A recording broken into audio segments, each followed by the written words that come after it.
Hey, good afternoon, everybody. On this Friday, have to constantly check my calendar because the days are rinse and repeat. But it is Friday, so hope everybody's had a great week. My name is Maureen with UE Systems, and today I've got my buddy Mike Narrow, who also works here at UE Systems. A lot of you probably have had training from him, so you'll recognize the voice and some of the stories maybe. But Mike is going to be sharing with us all things Ultraprobe 15,000. So whether you have one and it's maybe just been sitting on the shelf and just want to, finally get moving with it, or you're trying to figure out another application that you might get started with it, or if it's an instrument that you were thinking might be of use to you guys at your facility, Mike's going to be able to share all the things that you need to know about it. So we're looking forward to that. Just a reminder, and if those of you that have been coming on these webinars have heard this several times now, but we're going to keep reiterating it. But we just want to make sure everybody knows that during this crazy time, we here at UE Systems are here to support you. If we can hop on a webinar or a go-to meeting, a Zoom, whatever, and do some software training with you or talk applications, help you with your program, anything we can do to be a support to you. Some folks have a little extra time now on their hands, so utilize us, use us as a resource. We're going to continue to do these webinars. So just continue to look for these invites for these. And then, of course, again, we'll be happy to do one-on-one sessions with you guys as well. So keep that in mind, and please don't hesitate to take us up on that offer. We are all here, and we're all ready to pitch in and do what we can to help you out. To that as well, we're kind of participating in a little bit of a larger effort with our friends over at Iridicio. So they've got a ton of resources up on their website, help.iridicio.com. They've got all of our webinars that we've been doing, all archived on the site. They've got some additional no-cost short-term project-based learning opportunities, videos, templates that you could use. So if you're trying to, work on your criticality or job plans, like we had the webinar a couple of days ago, they've got resources there to help, as well as some of their coaches available for some no-cost coaching hours with them, which is a huge benefit. So definitely take advantage of that. And of course, you can use that site to keep track of all the webinars that we've got going on as well. So just a little bit of housekeeping, and then I will let Mike get rolling here. But we are recording this, just like we have all the webinars we've been doing. So we'll have this up on YouTube and on our website, hopefully later today. So you can check that out or share it with someone who maybe couldn't be with us on the webinar today. We definitely welcome questions. So I'll be keeping an eye on those as the session goes forward, and I'll get them tossed to Mike.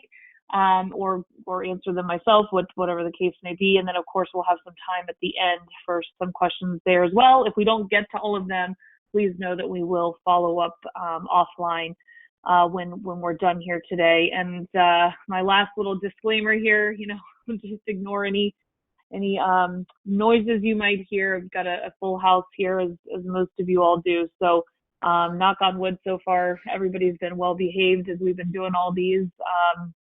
My youngest just asked earlier, why do I keep having so many webinars? I said, well, we got to connect with our customers and our contacts, around the world. So this is a great way to do it and to kind of feel together, even though we're all, very much apart right now. So anyway, that all said, I am going to toss the screen over to you, Mike, and we'll let you take it away. Okay, Maureen. Didn't know I was going to be recorded on YouTube. All right. Can you see my screen? Yep, looks great. Okay. Except you're not Adrian. I swear I saved that. Apparently I didn't save the changes. I'm sorry, guys. I'll give you my email at the end and how to contact us. I swear I changed that. So with that, we're going to talk about the 15,000 and maybe not. Having a little technical difficulty here. There we go. So the 15,000 is kind of a culmination of what, 40, 45 years of ultrasound at UE Systems, listening to customers, and what else do you need with the Ultraprobe and the ultrasonic technology as you're out taking readings? And so we listened and we put that in there, and it's been out, several years now. But let's talk about all the things that we can do with ultrasound. Ultrasound has become an accepted tool for diagnostics of both mechanical and electrical faults. Um, the electrical faults, being able to record the sound really helped us out. We've always been able to hear these things. But back in 2003, we released that Ultraprobe 10,000 with recording capabilities and some software that went along with it to analyze the FFT and the time waveform. And that really helped us say, hey, not only do we hear the fault, but here is what the fault is, and here's where it's coming from. So we could say with electrical, for instance, it's corona, it's tracking, it's arcing, it's none of those things. It's the door vibrating, and that helped a lot. So it's accepted at this point. We use it a lot. It's early warning. It's one of the earliest warnings for technologies, and the whole game of predictive maintenance and reliability is the earliest possible warning. Doesn't mean we're going to take action at that moment, but we know about it and we can start scheduling and planning. And that's what it's about. Not till when it catches on fire and the smoke gets out of the motor. That's bad. We got to keep the smoke in, right? So we use the decibel quite a bit for a lot of things, and the overall dB is a great leading indicator of potential problem. Whether it's falling or whether it's increasing, it means there's been a change. And when we talk about condition monitoring is about change. We're not going to touch that equipment unless something has changed about it. That's the basic principle we have with that. And so we watch that dB. Hey, it got louder. Hey, it got quiet. And if we can't find any reason, a heavier load got put on it, a lesser load got put on it, then something else is going on and we need to investigate further. Ultrasound is one of the quickest return on investments there is. It's still through energy applications like compressed air leak detection and steam trap inspection. Saving a massive motor that would take us out of production, that's a great return on investment, but hopefully that's not happening every day for you. But a very quick return on investment, go do air leaks, tag them and fix them. The amount of money saved when those air leaks are fixed is just massive, or steam blowing by, another expensive utility that is let go in many places. And we can really help with that with ultrasound to make that job a lot easier. It's become accepted by vibration analysts as a viable tool to complement vibration monitoring or rotating equipment. Way back when you said, hey, we can pick that up faster. We didn't say it was better. We just said we could pick it up faster. Well, Vibe, that's a tough technology to learn. You guys that do Vibe, there's a lot of studying and a lot of years that you put into that. And so when you come along and say, hey, this can pick it up faster, you had a lot of pushback. But nowadays, people understand, hey, it's not about one technology. It's about putting them all together to get what we need in this reliability program we're trying to build. We're choosing the right tools and putting them toward the right applications for the right failure modes that we're worried about. And so it's much more accepted nowadays. Lubrication is one of the best things we do with ultrasound. We can tell you when to start lubing, when to stop lubing. If we're trending those bearings, we tell you when to start, when that change occurs. And if we're doing our trends on a regular basis, we should be, and not ignoring, hey, we have a route coming up, oh, we'll wait, to a couple of months. If we set that pattern, let's say monthly, if we do it once a month, we'll see those slight changes that we can catch that bearing or whatever it may be when it needs lubrication and lube it properly and tell you when to stop, so we're not going to over lubricate either. One of the biggest problems out there, we all know. And nowadays, we have really pushed the remote continuous monitoring, especially on the mechanical and electrical assets. And that's a big push for that. We want to be able to monitor as much as we can without possibly having to go out there. Set alarms to catch it at that very moment, not wait a week later when we do that route. And so now we have that available for you as well.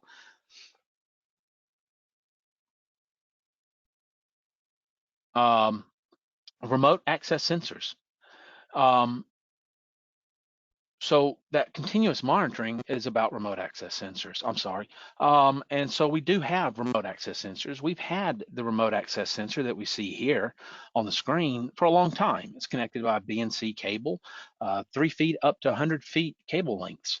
Stud mounted, you can epoxy the stud on, you can drill it, tap it if you want to, either way, and go by with the Ultraprobe and take the reading. We have switch boxes, so you can apply mini RASs and only plug the Ultraprobe in once and change the switch, get all the readings for those either hard to get to or dangerous areas as well.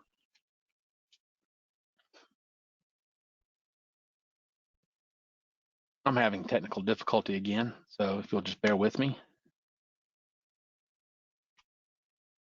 There we go. So let's just make sure I didn't skip anything. And then, of course, I believe we'll see in a little bit the forecast, which actually takes that remote access sensor and gives it to real time that'll feed back to your laptop, throw alarms to your email or text as well.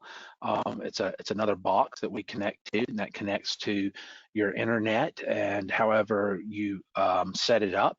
It could just be in-house. It could leave the plant and get to your phone or your email system and set those alarms, and those parameters can all be set up in the new DMS6 software.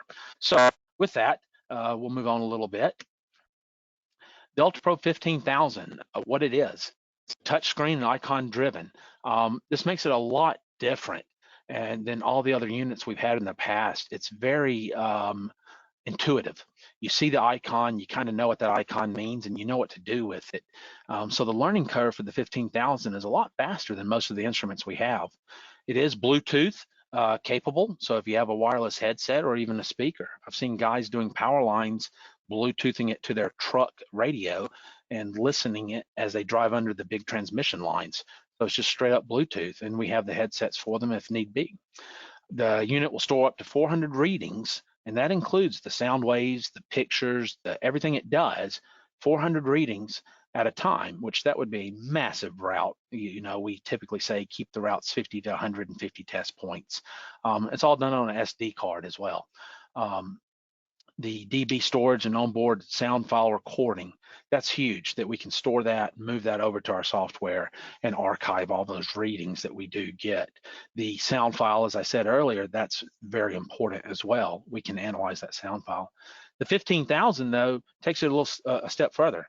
We have the FFT and time waveform on board, so we can view it real time. It's helpful in certain situations to really be able to view that. One of my favorite is electrical.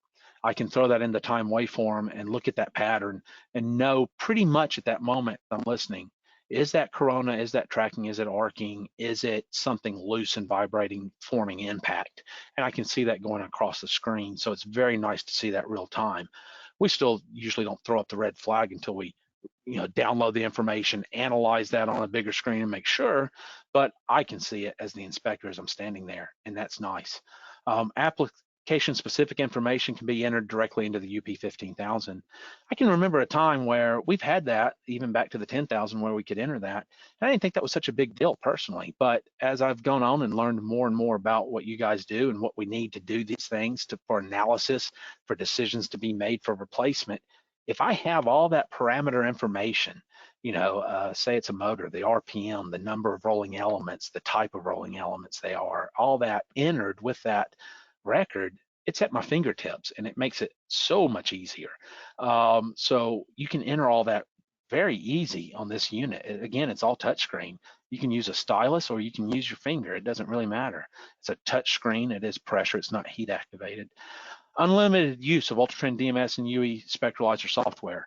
That software comes with the units that need it, and we don't charge any extra for you adding an extra seat onto it or downloading it again to throw it on another computer.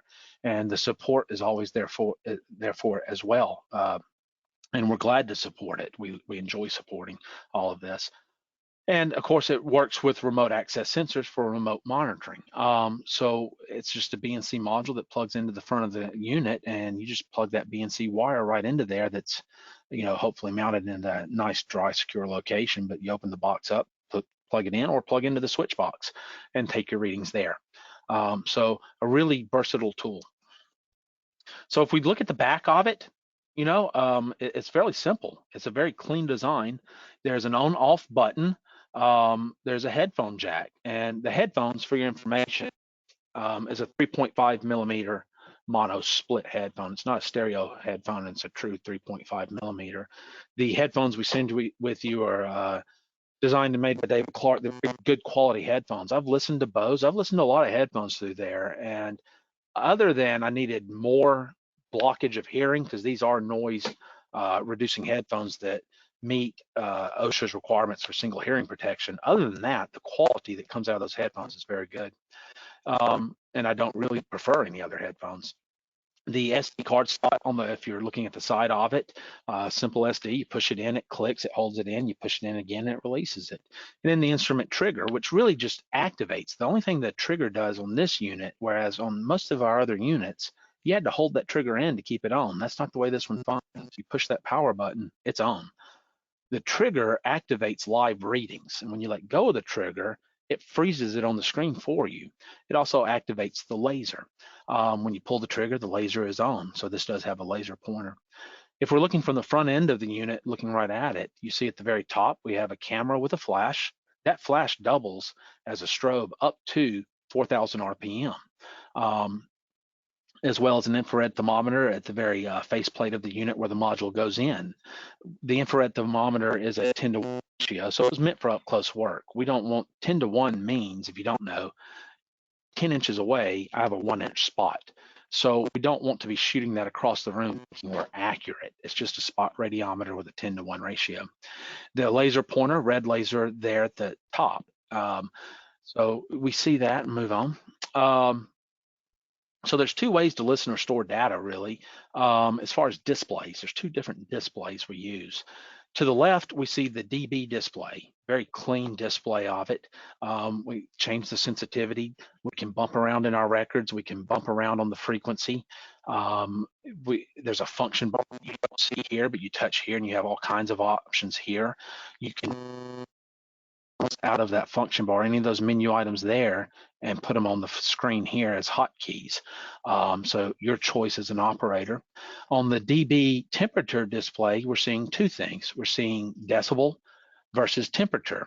And we can even freeze that temperature on the screen. So if I had to get my temperature and my dB reading in a slightly different place, each one's in a slightly different place, I'd pull the trigger, get the temperature reading, touch that screen, it'll draw a line under it, freeze it, and then I can move over and pull the trigger again without changing the temperature and get the decibel reading at the same time.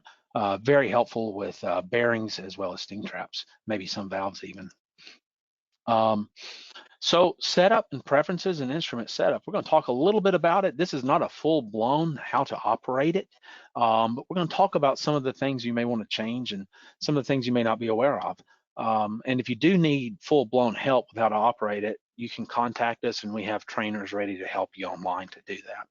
So take the first initial readings in the manual settings. So a lot of guys get confused. In the instrument setup, when we go into preferences, the menu items come up, and this is the general instrument setup, and we have instrument setup, manual or automatic, are the two options there.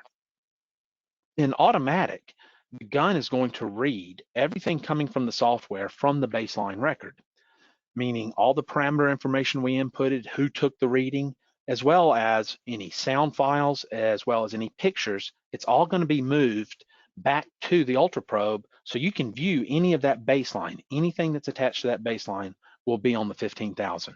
You can listen to the sound at the baseline. You can look at the pictures that were taken during baseline. But it also presets the frequency and the sensitivity to what it was on the baseline if the unit's in manual. Or I'm sorry, if the unit is in automatic. It does all those things. However, when I am baselining, there is no baseline information yet. And if I have the instrument in manual, or I'm sorry, once again, if I have the instrument in automatic and I am baselining, I get to my first test point during my baseline on my route. I set the unit, it's at 40 kilohertz and 70, the default positions. 70 sensitivity, 40 kilohertz for the frequency. I change that frequency to 30 kilohertz. I bring the sensitivity into range till I have a decibel on the screen. Let's say the sensitivity goes down to 30 from 70. That's great. I got what I want. I do the recording. I store it. It advances me to the next record. Well, if the gun is in automatic or the Ultraprobe is in automatic, then it's going to be looking for a frequency and a sensitivity to set it for record number 2, but none exist. So it chooses default frequency and sensitivity, which is 40 and 70. And so it resets every time I move to the next record if I'm in automatic during that baseline mode. So during baseline, I want to come into preference, the settings, go to preferences, go to instrument setup, and change that to manual, which is actually the default position when you take it out of the box.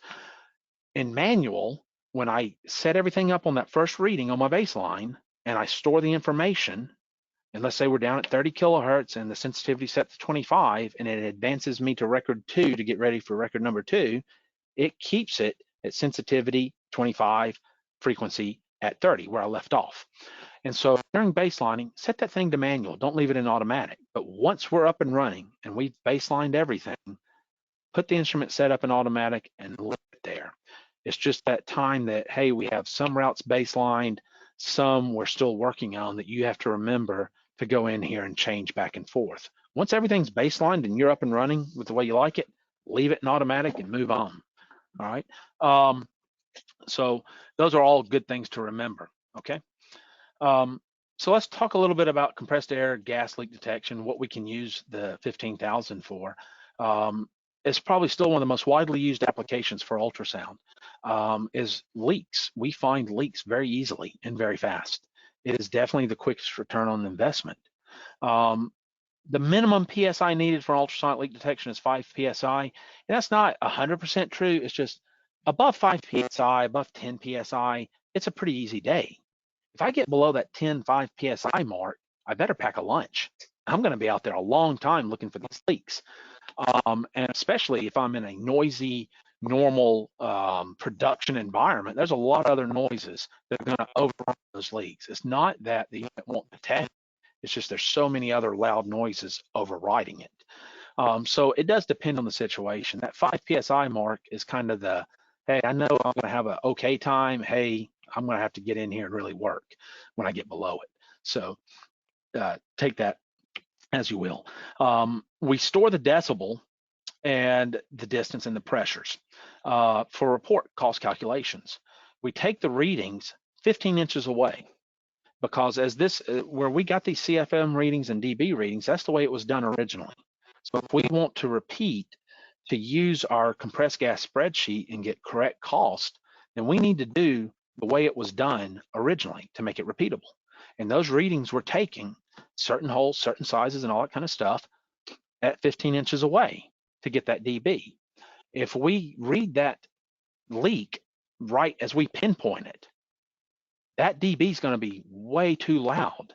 I've seen some dB drop 30, even close to 40 dB off as I move back from the pinpointed, the rubber boots up on the leak, and then from the tip of the rubber boot to the leak site is where the measurement is. Tip of the rubber boot to the leak site, the rubber focusing probe, it could drop off up to 40 decibels. And the problem is, the reason those readings were taken that far away is because the turbulence is so erratic in that first foot or so away from that leak that the sound is erratic, and it makes it hard to repeat. Once we back off that first foot, the sound steadies out and we can repeat it and repeat it and repeat it. So to get the correct CFM from the decibel and the pressure, because that's what we're using in the calculations, we take that reading from the tip of the rubber focusing probe to the leak site at 15 inches away. Really good information there. All right, we can store pictures of the leak. We could turn the laser on, aim it at the leak, turn the laser on, and take the picture to indicate exactly where it is. Some of the pictures I see, if that was a picture the way it is right now, if you're looking at that, I don't know where that leak is. I want something to indicate. If the laser doesn't show up because it's too bright or something, stick a pencil or your finger in it, looking exactly where it is, a pencil or a stick or something to indicate in the picture where that leak is, because the whole point of that picture is for location. So let's make sure we're indicating well and describing on our leak reports where it is, because we all know nobody likes to repair leaks, and it creates a lot of work. It is a lot of return on investment, but the easier we make it to find it, the easier it is. If we hang a tag And I get there and I can't tell where it is from the description on the tag, and it's hanging between 5 different connections. Within 10 seconds or so, that tag probably disappears and that leak never gets fixed. So the better we do on the reporting side, whether it be a picture or a description that we wrote, the more likely it will get fixed. All right. So in the 15,000, we want to do a couple of things. If we're going to use this and download the information, we want to enable the leak application. So we go to the main menu and go to the setups area and we choose the leak application, or we build a route in the software and load it to the unit and it will change it to the leak application for me. So we use the decibel display. We don't usually use the temperature dB display for this. The recommended frequency, and you can try all you want, but it is 40 kilohertz for our Ultraprobes for airborne sounds. You can try 39, you can try 38, you can try 41 or 42, but you'll come home to 40. It's the best sound quality that we get to find airborne sounds. So we use 40 kilohertz for anything airborne and especially leaks. Scan using the gross to fine method, scanning in all directions and adjusting the sensitivity. 2 biggest mistakes I see, especially with new guys doing this, is they don't like making the big arm movements as they start their scan. And I'm sure they feel rather awkward as they're, slinging the Ultraprobe from left to right, top to bottom, and they think they look stupid, but they don't. They look like they know what they're doing. When you willy-nilly just kind of sling it around and act like you don't care, then that's what people think about the work. So if you do it properly, you're going to pick up those sounds. Then you start adjusting the sensitivity down as you do that scan in all directions, and all of a sudden you start to pick out a leak. And so you want to adjust the sensitivity down to the level of you're literally pointing at that leak, you hear it, and you only barely need to hear it. It doesn't need to be loud. That's the other thing that's done wrong. The sensitivity is usually set too loud and not adjusted enough with new leak inspectors. Adjust the sensitivity and get it down to where you can barely hear it when you point it at it. You flick your wrist left or right, up or down, and the sound goes away. You have now created a line of sound to start chasing toward the leak. As you move closer, you'll have to bring that sensitivity down some more to keep your line of sound. As you get there and you pinpoint it, you squeeze the trigger to see what the decibel is. You may be using the decibel to help indicate where it is as you're chasing it. Remember, ultrasound's always loudest at its source. Once you get the dB, you pinpoint it, you back off 15 inches, squeeze the trigger again, let go, make sure you have a nice steady decibel, and you let go of the trigger. That's the dB you've captured. You take photos of the leak location, and then you would basically go download it. If you're using the app, which we're going to talk about in a minute, that goes to any Android or Apple product that you can get for free from the UE Systems Leak Survey app, then you would just note that dB in the survey app right then.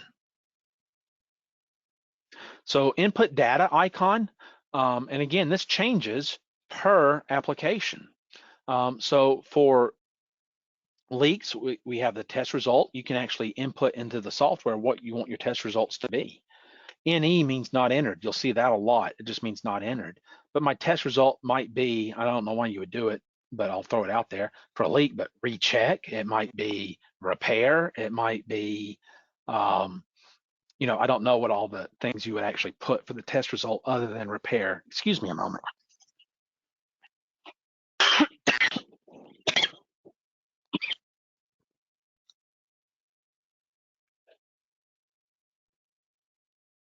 Excuse me one more moment.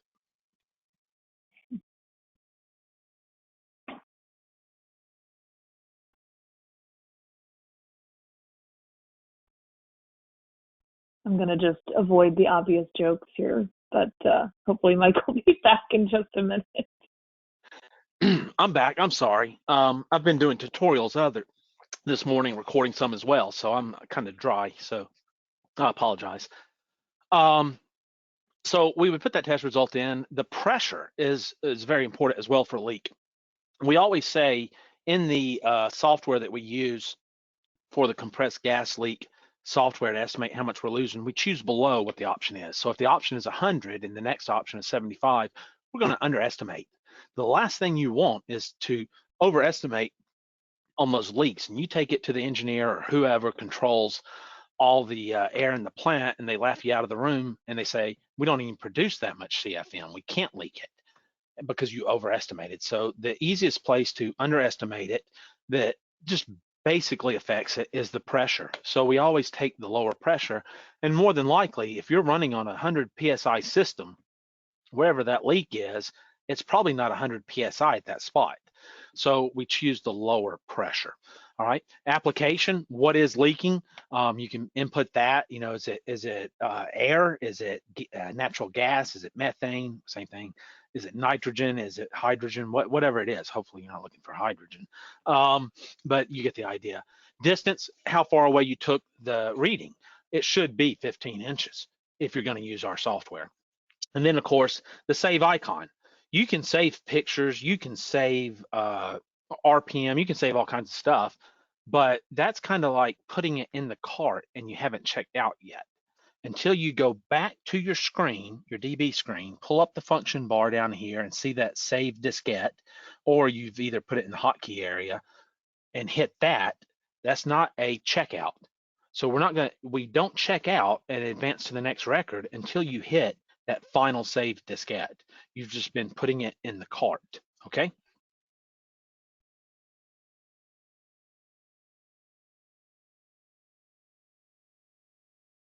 I believe it doesn't want to let me advance. There we go. So compressed air gas leak detection, we have an app. And when it first came out, I thought, what do we need this for? We have the nice, you know, you download it to the software, you know, from the gun, you export it, it's easy. And didn't really use it at first. And then I saw a couple of guys using it and I liked it. And then I started using it and I liked it a lot. It's so simple. You use a phone or a tablet, it doesn't matter. And again, it's Android or Apple, it doesn't matter. You can find it there. And it's very easy. You download it, it downloads in a hurry. Begin the leak survey, you tap that. And then it starts up on the first one. There is an opening screen where you can enter all the information you want to, or you can wait till you export this thing out and fill it in when it opens up in Excel. Either way, but as far as the record goes, literally that's already filled out. Record 1, DB, you enter the location, the comments, anything special about the location or whatever it may be, type of gas that you chose on the front screen that we're not showing here, pressure at the leak, it's drop down menu, repaired, yes or no, assuming, you know, if you're out repairing some of these quick things, maybe you took some quick connections, some common size wrenches or whatever with you, and you're doing some of the quick repairs, you can go ahead and it's a repaired. Not only is it an identified cost savings, that's an identified and a realistic cost savings at that point once it's repaired. And then your pictures. And in the picture, of course, indicate. And to take the picture, all you do is tap the camera button. It goes to your camera on your phone or tablet and hit picture. And then you tap it and then you save it and go on to the next record. When you're done with all that, you tap the 3 buttons at the top, you get this option, generate report, clear the data out because you're going to start a new one, and just about, you know, what version it is and everything. You hit generate report, and basically it brings up your email with it tagged in it, with this ready to ship out to your email. So you typically just email it to yourself. And when you get the email in, you open up the attachment that was put in there, and you're into our compressed gas software. Which we have tutorials on. Anybody can help you through this, but it's, you know, everything's here. And then anything that's not filled in, you can start using it for more location items. You can start filling those in more. The record numbers on the left, the identified cost, the repaired cost, the different leaks, the CFM that's leaking, and the cost, the types of gases, the pressure, the dB, where it is, the problem description. And then this becomes a little bit more of a place to keep up with the leak. Not just, hey, I found them, but has this thing been repaired yet? What was the work order number? And then it shows you how much each individual leak is with the tally of the whole thing up top, what's been repaired tally, the CFM. So if anybody's questioning, you know, is this correct? They can go check. Energy avoidance in kilowatt hours, and then of course the greenhouse gases as well, you know, per kilowatt hour that it takes, which we have the avoidance here. We can take that and see how much greenhouse gas was emitted by the power plant or whoever that produced that electricity was emitted to the air for that region, as a generalization for the greenhouse gases. And then the total CFM, and that's just on this one tab. There's more here. So there's a lot more there to that, and it will help you through it if you have any more questions. But that's all from the 15,000 in a simple little app that's capable of. We'll come on to steam trap inspection because I hung on that air leak a lot, so I will try to move a little faster. But anyway, this is another energy application, and it's one of the things that is really just kind of ignored until it's such a big problem. Everybody's scrambling. It's kind of like valves. Nobody thinks about valves until something happens. Well, steam really needs to be checked regularly, and there's a lot to steam. We check and see, is the trap operating properly? That's what we do. We can take temperature readings with this 15,000. We can do an upstream and downstream, and then estimate the pressure off that if we have the orifice size, the pressure, and all that as well. And I'll show you that in a moment. What these things sound like, inverted bucket or disc trap or thermostatic, they're on off. There's a clear, it's exhausting and it's closed. Exhausting and it's closed. The only continuous type trap that we test is the floating thermostatic. And even though it's kind of opening and closing, it happens so fast, the thing just sounds like it's rattling around. And it really sounds like it's broken when it's actually operating. All of these, when they're bad, there's either one of two sounds when they're bad, completely bad. It's blow by, just pure constant steam blowing by. You can actually hear the crackling sound of the condensate in it, or it's plugged and you're getting no sound. So even on the floating thermostatic, when it's bad, it's blow by. It's just continuous. There's no kind of cycle whatsoever to the thing. All right. We do have a steam report that you can generate from the DMS software and an app for it as well. So you would enable the steam application or load the app to it, or the route to the unit, and it would change that application for you. It doesn't change the frequency for you. You need to do that. Now, we can listen anywhere from 20 to 40 kilohertz and hear a steam trap. They're loud, they're obnoxious. But 25 kilohertz is kind of a catch-all between the mechanical sound as well as the turbulent sound it's making. We can hear both at 25, and it's a good spot to listen to, all right? We typically use the decibel and temperature display on this one because we want to capture temperatures as well as really the sound wave. The decibel's not going to tell us a whole bunch on the steam trap. It's more of the sound wave and the temperatures. We can take photos. Are the trap's tagged? We can take a photo of that tag on the trap so we know which one we're listening to. It'll download with it. We use the stethoscope module, the wave guide that comes with it. We don't use magnets on this. Steam traps are hot. There are epoxies in the magnet, and you can melt it. Not that I speak out of that I know, but anyway, it will melt those epoxies. So use the stethoscope module. It acts kind of like a heat sink as you pick up, put down, pick up, put down. That temperature never really reaches the gun. So we don't have to worry about that heat. Squeeze the trigger to take the temperature readings, all right? Or decibel readings as well. The input data, there's a whole bunch more here than there was on air. You have the test result column that you could fill out. The inlet temperature, the outlet temperature, you can fill that in by taking the temperature. The manufacturer, model, application, those are some of the things that you might actually enter into the DMS software so they're in the drop downs and available, as well as type of trap it is, pipe diameter, and orifice size. But if we're going to estimate cost, we need these things, all right? So either have it somewhere else. If it doesn't exist somewhere else, this is a good place to start record keeping on this stuff. The cost report is going to show us the type of trap. The orifice size will have to be inputted. The inlet and outlet temperature, which is going to give us the pressure. Mathematically, it's going to give us the pressures, which will allow us to estimate a cost. Operating condition will also help us in estimating the cost. If it's okay, then we're not losing anything, right? If it's leaking, we decide, we actually have a spot in there, how much is it leaking? Is it 25%, 50%, 75%? Blowing by, full 100% loss. Plugged, nothing's going through, not in service, the system's not on. If you're using the 15 or 10,000, because this can also be inputted into the 10,000, you just don't have a spot radiometer on the 10,000. you can enter this information on the instrument itself. Otherwise, the other instruments use the software to enter all this information. And this will give us the cost of the steam, which is in dollars per 1,000 pounds of steam. So here is a quick chart or a quick look at that cost estimator. And you see here really quick that, what area is it in, the location, all that, the system pressure, which this isn't labeled here, it should be, location description, what is it, the application type, and they have their own, how they named all this. The model, they didn't put what the model number was or that in there, but they did put the type of trap. Inverted bucket, floating thermostatic, thermodynamic disc, that's all in there. Pipe size is in there, orifice size, very important as well, because the smaller the orifice, the less we're losing, right? So that would change how much we're losing. Then the temperatures that we inputted will give us these pressures here. It will take these two temperatures and give us what the pressures are. Then the test results, as you see, blow by 100%, leak, they said it's a 50%.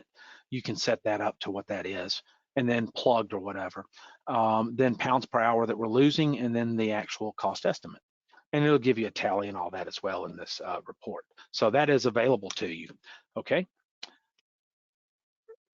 Valve testing and inspection. Valves are actually pretty easy. We get really confused sometimes because we do have a method to test them, and it's called the ABCD method. And when that works out right, it is extremely easy, and we'll go over those rules. And then I'll give you a little hint at the end of when that doesn't work out, there's another way to handle this if you can't do that ABCD. We can go touch a valve, and we can hear it flowing or not flowing. The problem is we're not in the middle of the forest with no other sound. All these valves are attached to pipes. Sound is traveling up and down those pipes. So we have to confirm, is that noise coming from that valve or is it coming from somewhere else? That's why we use ABCD, 2 points upstream, 2 points downstream. And that'll tell us what's going on with that valve. We use the stethoscope module typically, even if it's a cold item, not just because of heat. And some of these may be hot.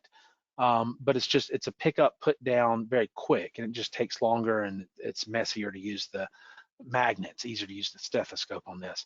It has to be on the pipe. All of this has to be on the pipe. The location for the steam trap is at the discharge orifice, by the way. So basically right past the steam trap on the pipe. Same thing with the valves, on the pipe, not on the threads, not on the flanges, not on the valve body, because it's a comparison method. So it's pipe to pipe to pipe to pipe.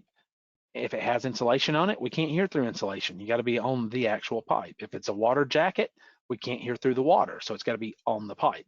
Don't use the stethoscope module to puncture the insulation. That's no good either. You're going to ruin the stethoscope module at some point. Drill them, port them out, and buy the plugs that go in there if you're going to do this regularly. So what we're going to do is we're going to test those A, B, C, D, and we're going to compare those readings of A, B, C, and D by decibel. To set the unit up, we have something a little different in here. Once you choose the valve application, which I showed you how to go into setup and go to applications and choose valve, or you loaded a valve route, you pre-did it, it would throw the gun into the valve mode. Once that's there, a new icon comes up on the home screen, and it is the ABCD with a little pipe or a little valve there display. And what that enables is this screen here. So if we choose this display instead of dB and temperature, we choose the ABCD display. Now that it's there, because we chose the valve application, we see A, B, C, and D. So we can store and prove our, number one, we were there. Number two, here are the readings we got. And by the way, ultrasound works. This is why we think it's bad. So you can store an A, a B, and a C, and a D reading by simply touching each one, adjusting the sensitivity for each one. When a dB appears solid, touch it, it saves it and advances you to the next letter. All right. And then again, remember, that's just putting it in the cart. You still have to hit that diskette icon, save icon one more time to check out. All right. So touch A, make contact to point A, squeeze the trigger to get the decibel, like I said, like they did here. Once that decibel's there, touch it, and it will store it right there.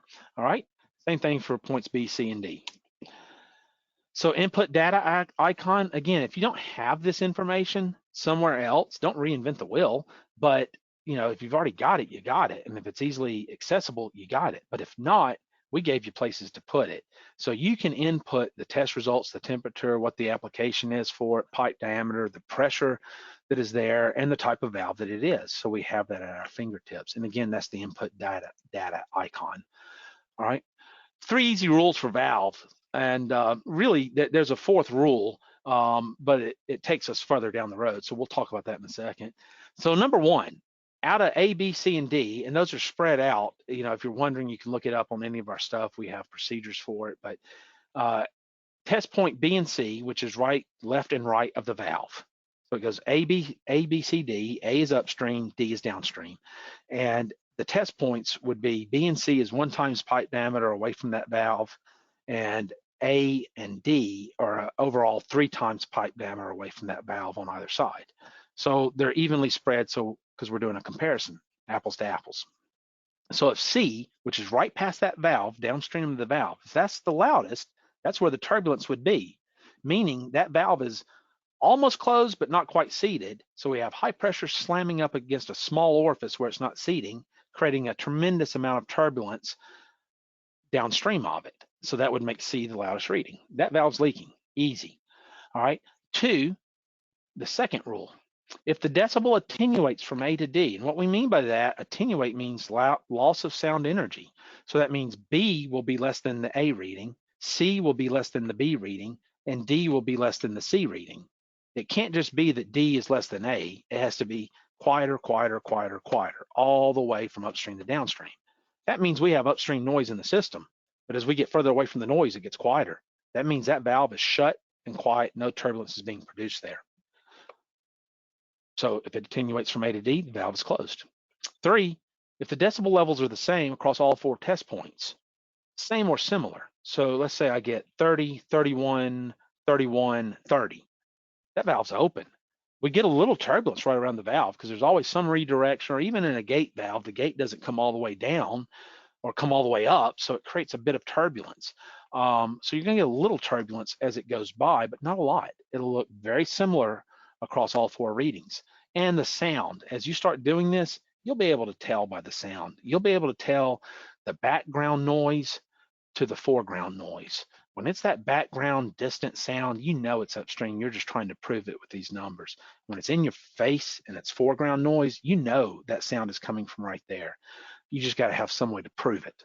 So those numbers help us prove it. So if they're all the same or very, very similar, it's open. Now, the fourth rule is, if D is the highest reading, then the sound is coming farther from downstream. And people get confused by this, or because we want the pipe to be the same with no junctions or anything through the ABCD. Same size on each side, same type of metal, same type of everything, and the same size with no unions or anything. That doesn't happen a lot. So sometimes we can't do that comparison, or a lot of the times we can't. So the other way to look at this is, if D is the loudest, or D, E, F, G, somewhere in that area downstream, and there's no entry of a T in and a new entry of flow, there's no reason that D should be the loudest. And that doesn't matter if you have buildup, which would create turbulence, or if you have pipe size change, which would create turbulence, anything you can think of downstream, and you don't see any reason that there is new flow by, the only answer can be is the valve is open upstream or leaking by severely to produce turbulence downstream. So think about that. If you're wondering about that and you have questions, please email Maureen, get a hold of us, and I'll explain more in detail, but that's it. All right. Electrical inspection, we've done a lot with this. I will forewarn this, electrical is dangerous. If you don't know what you're doing, don't go out here. Don't go scan things that you don't know, or you could harm yourself or someone else. Have you had an arc flash class? Do you understand what arc flash is? Those are important things. Are you wearing the right kind of clothing? Even if you're not opening the panels the way we do it, you should still be wearing at least either fire rated or all cotton, depending on the severity of the area. So know what you're doing. If you're out scanning for for leaks, and you come across an electrical noise and you don't know what to do, go get the person that does. Go get the electrician, go get the guy that scans for electrical. So with that though, we've done a lot with this. We can hear through those panels. And what that means very clearly is we don't have to open that panel or that door to find out what's going on behind it. We may open it up down the road with everything shut off or suited up properly. But when we do our scans with ultrasound, we're in regular all cotton or whatever for the area, and we never open anything. We scan all around the seals. Anywhere there's a microscopic air gap, we can hear. And if we hear tracking, corona, arcing, partial discharge, even looseness, if there's something loose and rattling around, unless it's the door panel itself, and we don't know what it is, it's not an electrical event, but it could still cause a problem and needs further inspection. So we still investigate further or make the report. So we can do all that without opening that panel. That reduces the risk of arc flash. It's not 100% guarantee if we hear nothing, but it certainly reduces the risk. And then being able to tell what it is helps a lot. Also, knowing this electrical equipment, knowing what's behind those panels helps us analyze, helps us make a determination. Is there a fan back there? Is there an electrical fan with a bad blade and it sounds like it's arcing? Or is there a starter in there that sounds like the buzzing of corona? There's a lot of little things nowadays. All the VFDs, all the computers, they all hum or whine. We need to know those things. And of course, transformers, in which we do diagnose as well with these. Having that time waveform on board is a real help. If I could have the peak, it's not peak hold, but it's a peak pointer arrow turned on in the FFT on that screen, I may be seeing the actual line frequencies as it's picking out the peaks of the line frequency. And so now I know, hey, number one, I'm listening to electrical sound. Then I look at the time waveform and say, oh, look at that. That looks like tracking. I kind of know right then and there what I'm listening to. So I'm going to record it, analyze it on a big screen, take it to the computer and analyze it on the big screen through Spectralyzer, and then make my report. So each electrical fault will have signature characteristics that will be present in that FFT or time waveform, and we're able to see what that is. And so that's a lot of safety right there. And then of course, it's a quick scan. We're not having to suit up. We're not having to open the doors to do these scans. It doesn't mean stop infrared. You do both. Whatever one misses, the other one catches. Infrared sees heat or heat differential. Ultrasound hears. Hey, Mike, I'm just giving you a quick time check. Oh my goodness. Yes. So just FYI, we are going to do a webinar next week specific on lubrication. So that, just in case we don't cover that as thoroughly as we would want to, we'll hit you guys up with that next week. So, or in 2 weeks. Okay, continue, but quickly. Sorry, everyone. I get excited about ultrasound, and I am definitely long-winded. So in the application, it's really no different than what we've done already. But getting back to what I was saying, you don't get rid of infrared if you've been doing infrared scans and now you have ultrasound, or vice versa. You always use the two in conjunction because one or the other will pick up where the other one loses. So they're both performed. This helps keeps us a little safer and at a distance. And of course we do substations, power lines, and everything else because we can shoot those distances for sound as well. Enable the electrical application. We typically use the dB display, but you could certainly use temperature and dB display depending on what we were scanning. Use the kind of an abbreviated gross define method. If we're out in a substation or on power lines, it very much is. We're scanning in big gross swing motions. But if we're going around the MCC panels, we're scanning around the actual door jambs, any vents, any inserts that there may be an air gap, fairly close, using the rubber focusing probe at that point over the scanning module. The long range module up close doesn't help me. It is meant for distance only. The scanning module is for up close. And then we scan around about an inch away from the gaps. We never touch anything and we never insert anything into the electrical areas. All right. And this is airborne, so we are at 40 kilohertz. This will be the best sound. All right. You can input all the information as normal, test results, temperature, humidity, always important with electrical, what voltage, component, and where's the location that we were working on. And then remember to save the data. And the way we save the data is to record it. And so here's the recording it option. So we'll choose the FFT screen, move into the recording. Typically 15 to 30 seconds. We want 15 seconds for a good FFT. FFT has to sample a lot. So if I'm making a recording, we want at least 15 seconds. Most electrical recordings for whatever are about 30 seconds, but no less than 15. A 5-second recording is not giving us a good sample. We hit the record button. If we've preset it, it'll count off to that 30 seconds, or I count off in my head. If I count it off in my head, then I need to hit the stop button after that 30 seconds, or it automatically stops after 30 seconds and it says, do you want to save the WAV file? You say yes. When you say yes, that's a permanent storage and it will advance you on to the next record. Notice your record number is at the top of the screen. But if you hit in the setup menu of the FFT and time waveform here, you will find that you can hit a little box that says exit on save wave. And so instead of it staying on the screen when you hit that yes, it'll take you back to the DB display once it saved it. So it's kind of a confirmation if you have that box checked. It's defaulted in the not checked position, so it'll leave you on this screen. But if you look up here, you'll see that it advanced you on the record. All right.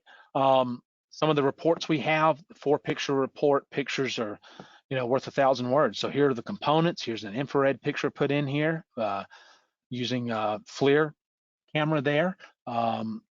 This will accept all kinds of pictures. And then of course we can save our spectralizer with pictures. And if we put notes on this and annotated this, and whether it's the blue and green, or we choose the white and black for the background, if we put notes on this, and then we can also, and it doesn't show it on here, we can actually embed the, I'm sorry, I was looking for it, but you can actually embed sound waves to this. So if you embed the sound wave and put a very clear description on here that Windows Media can open up either, or Windows Media can open up this, and then the picture imager will open up this and blow it up. There's no need for who you're sending that report to have spectralizer. You've explained it, there's the picture of it, and here's what it sounds like. When you do sounds, always do a comparison. Do one not making that noise and do one making that noise. All right, structure-borne mechanical inspection, a big one, complements the existing use of vibration analysis. We exceed at slow speed bearings. We go down to fractional speed with bearings. That is vibration may be having a hard time with, and then of course lubrication. We exceed with lubrication, but we can find faults. We can listen to the acoustic quality of it. We need to make sure we're in the bearing application. Typically we start at 30 kilohertz. The lower the speed, the lower the frequency. So by the time I get under 100 RPM, I need to be lowering that frequency. There's no hard set rule, 25 or 20. Do a little frequency tuning here, leave it in position, start tuning it down from 30, 29, 28, and listen, wherever the best sound is, which will probably be somewhere between 20 and 25 kilohertz when we get into those extreme slow speed bearings, we'll choose it and move on. 30 kilohertz is just the suggested frequency. It works extremely well for high speed bearings. Anything above 100 RPM, 30 kilohertz is fine. When we get below that 100 RPM, Mike, let me. Yep, are we done? I'm just going to jump in. No. So I'm just going to point out. So if folks need to hop off at 2, that's obviously free country. Feel free to do what you need to do. But what I'll suggest is, Mike, you just continued presenting because since I am recording this, if folks do have to hop off, at least they can come and watch the recording and catch what they missed. But I don't think we want to chop out any of the information because it's it's important. And then if folks can stick around till the end, then that's great too. Okay, I am sorry guys for being so long-winded. I want to give you as much information as I can, and I'm just bad about it. So you guys can't stay, come back and watch the rest of this, or give us a call and we'll help you out. So we make contact either by magnet, by permanent RAS, or stethoscope module, whatever frequency, it doesn't matter.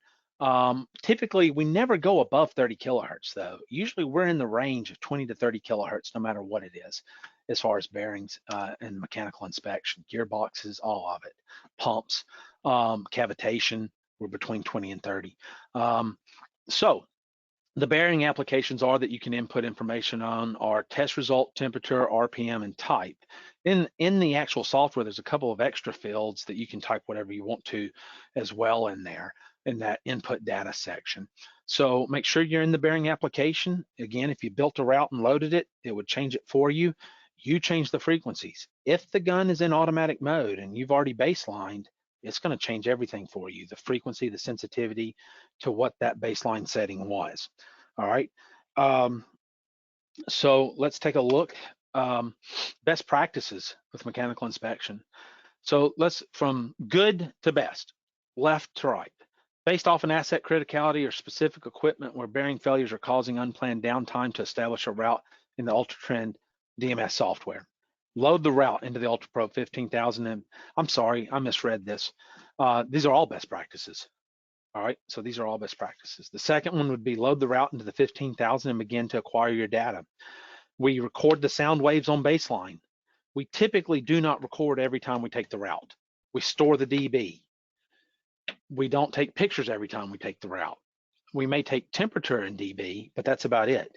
Once we do the baseline, we collect everything we can on the baseline. But unless there is a change, a significant change or alarm level hit, we're not going to record the sound again because we're wasting time and we're wasting space. So what we do is baseline, record the sound, take pictures, maybe even take the temperature, the speed, whatever on the baseline. Then every other time I run that route, I'm just collecting the dB for the most part. And unless that dB changes and alerts me, I'm not going to record the sound. If something is going on or if it just sounds bad, I'm going to record the sound then. If we hit an alarm level, I'll record the sound then. All right. Once an initial trend has been started, set the baseline and set the low and high alarm levels. So in the software, you can keep downloading this stuff, but if you don't set the alarm levels that kind of automates all this for you, you just got a whole bunch of data and you're a data junkie. You got to set those alarm levels in the software once you do that initial baseline, and then it kind of takes over for you. And remember, we have this everywhere, but the two simple ones to remember is an 8 decibel rise over baseline, a delta. There is no known good dB for a bearing. So you get those when they're in position, they are running, and under load, we go get what that dB is for its baseline. And then 8 decibels above that means it's time to lubricate. If we rise 16 decibels above whatever that number is for a baseline, that's the first point of failure. Still pretty microscopic at this point. From this point forward, though, you're going to start getting visual faults. If you pulled that bearing, you'd be able to see it. But if you pulled it right at that 16 mark, it's going to be pretty microscopic, and your name's going to be mud because everybody else is going to be saying, "Oh, that bearing could have lasted another year." He doesn't know what he's talking about. It's snake oil. Vibration gets the same kind of thing, when that happens. But 16 is the mark of planning. That's our early warning. So we're planning ahead. We're looking for the parts. We're making sure they're in position. We're looking for the next outage. When can we pull it? All those kind of things. This is a critical piece. Maybe instead of we chose once a month. Now, hey, you know what? We're going to go take a look at this once a week. If that keeps increasing, maybe we're going to take a look at it every day to make sure we can keep this thing running and it doesn't shut us down. Because by the time it's at 35 dB above, we could be in a bad situation if that's a critical piece. It could run for another year. It could run for 60 more seconds. We never know. But 35 dB and above, we're in a pretty much catastrophic destructive stage. So we want to watch that. All right. Oftentimes though, we're asked, how often do these readings need to be taken? The only right answer to that is often enough that you can make a trend. If you choose, we're only going to do readings 2 times a year, well, we're kind of spot checking there. We're not really trending. A bearing could easily fail in 6 months' time. So we're only spot checking. We need to take, and I'm not going to say monthly, I'm not going to put a number to it, but it's got to be often enough. If I took 12 readings in a year, well, then I have a trend once a month. So think about that. They need to be taken often enough if we're trending that you can actually see a trend, have enough readings to make a trend. So once the dB readings are taken, with the alarm level, we could start recording it. Once we record it and it gets to a certain point, and that would be the same with vibration, we don't want to take the sound recording too early or too late. But if we take it in that windows, and typically it's somewhere between that 16 and 35 decibel rise, and the bearing's really starting to sound rough, not crackly, gritty sounds, but like rough, roaring. We start to see harmonics, and basically those are fault frequencies. And then we can analyze it, and you analyze it just like you'd analyze with vibration. All the equations are pretty much the same. There are some things they see that we would not see with ultrasound, vice versa, but for the most part, it's the same. All the math still works. This is a heterodyned signal, so we are in the lower frequencies now, and so all that stuff still works. All right. And as far as building those, the UltraTrend, we build the route, and here we see a picture of the route. If you guys have never seen our DMS software, the alarm levels have been set here because I see the yellow and red highlights in here saying the yellow is a low alarm, the red is a high alarm. So I know that's been set. It looks like a pretty good route built, and we have several readings. And from here, I can make reports. And the reports include, just for mechanical, because they change per application. This is just for bearing. You see them here. An alarm report, which is high and low. Bearing lube report, which is basically low alarm report. Master route kind of shows you everything, what the baseline is and what the current reading is and what state it's in. So just a master route report. 4 pick report, like you saw for the electrical, with up to 4 embedded sound files with it, and then an everything report that would take every single field in DMS and throw it into a report. Not very useful for reading, for other applications is what that one's for. But they're there, they're available. We can show you how to use them. So the Ultraprobe 15,000 combined with DMS and the spectralizer is really a complete condition monitoring tool. It's very good at what it does. It's very intuitive. It is touchscreen. Took me a little time when we first came out with it. I'll be honest, and I'll probably get yelled at, but hey, I didn't like it. I liked the big black sensitivity dial that was on the back of all these units. Once I got used to sliding my finger around on the back of it and using it that way, it's a very good instrument. I like it a lot. Used for a multitude of applications, ultrasound really is, and the 15,000 allows us to use it for every single application we have, and helps us with the reporting because of all the data we can collect on that parameter data, not just the decibel, not just the sound wave. So we can really make nice reports and analyze well because we have all that information at our fingertips when we sit down and analyze, because we entered that while we were out there in the field. Remember the manual and automatic setup? That's a big one that people get confused with. Even if you can't remember, just remember there's something there and give us a yell, and we'll tell you what it is. But manual when you're baselining, and then from then on, put the instrument setup into automatic, and that will really help you out. That'll change you per test point. So that means you can frequency tune away during baselining to get the best sounds and not have to worry about how am I going to remember what frequency it is. It's going to do it for you. So with that, you can always call Adrian, or you can call me, Mike Narrow, or email me. Let me give you my email address. It is Mike N, very simple, 4-letter word, Mike, then N as in November, at uesystems.com. Mike N at uesystems.com.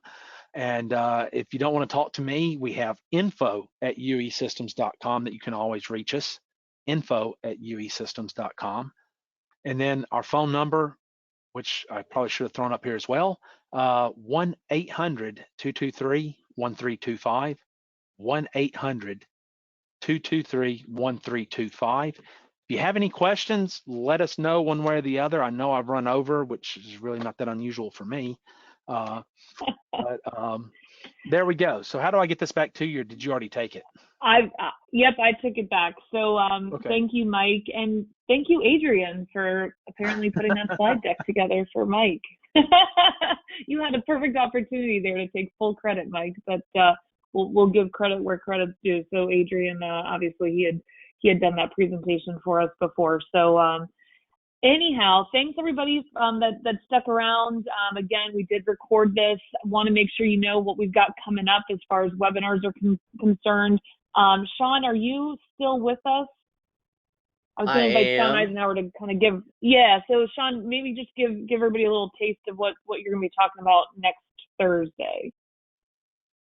Absolutely. So next week we're going to be talking about lemons to lemonade, and really what we're going to do is we're going to talk about the COVID experience that we've all been going through. And what I've noticed, at least in my own personal life, is that I am moving through the changes and moving through some of the change management processes over the last, I guess, what's been about a month and a half now. So we're going to take a look at what you've probably experienced as part of the COVID situation, and we're going to compare that to the change management models, and then we'll spend a little bit of time talking about how each of those will apply once you return back into the workforce or back into your office or however your situation has changed. Thank you, Maureen. Awesome. Yeah, looking forward to that. Having seen some change management presentations from Sean before, I know one of the things he'll talk about is that valley of despair, and boy, seems to be where I've been hanging out a lot lately. But happy hour later will help with that.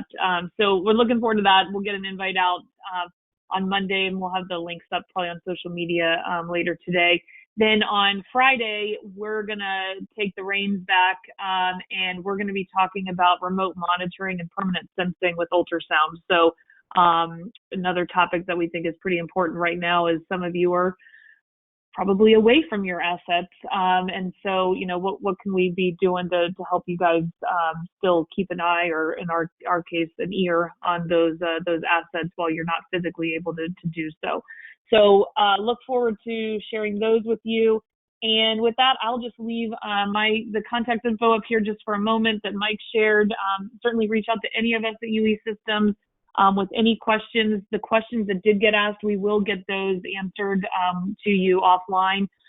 So look forward to hearing from either Mike, Adrian, somebody here at UE Systems will be following up with you. Hope everybody has a great weekend. And everybody stay safe, stay healthy, and we'll catch you guys later.